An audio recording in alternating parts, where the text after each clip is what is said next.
Pemerintah tengah menyiapkan skema kredit usaha rakyat atau KUR bagi pekerja migran Indonesia PMI. Dalam skema baru ini, pekerja migran bisa mengakses KUR tanpa jaminan sebesar 100 juta rupiah.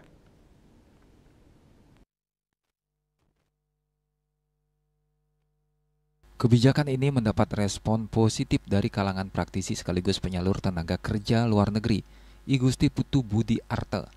Menurutnya program ini merupakan berita gembira bagi calon pekerja migran Indonesia khususnya di Bali. Dengan adanya KUR PMI tentu akan sangat membantu pembiayaan proses keberangkatan pekerja migran ke luar negeri. Seperti diketahui, masalah biaya menjadi kendala terbesar bagi sebagian besar tenaga kerja migran di Bali. Terlebih terkait jaminan pinjaman di bank maupun lembaga keuangan lainnya yang selama ini menjadi kendala ketika pekerja migran mengajukan pinjaman. Pihaknya berharap agar pemerintah lebih gencar melakukan sosialisasi tentang program KUR PMI ini.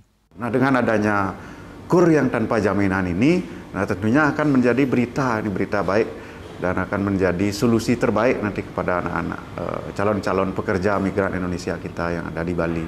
Tentunya dari hasil survei kecil-kecilan saya dengan kandidat baik dari calon pekerja migran Indonesia maupun pekerja migran Indonesia yang sudah kami berikan kesempatan bekerja di luar negeri. Nah, mereka belum sepenuhnya mengetahui program bagus KUR dari PMI ini. Nah, saya mohon kepada pihak yang berwenang, terutama pemerintah sebagai stakeholder dari kredit usaha rakyat pekerja migran Indonesia ini tidak henti-hentinya mensosialisasikan program yang memang ditunggu-tunggu oleh masyarakat, sehingga informasi yang diperoleh oleh masyarakat nanti informasi yang benar.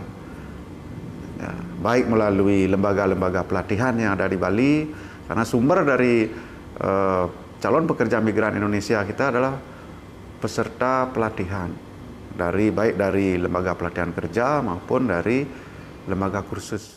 Pihaknya menyebutkan informasi yang didapat dari para calon PMI maupun yang sudah bekerja di luar negeri bahwa belum sepenuhnya mengetahui program KUR PMI ini.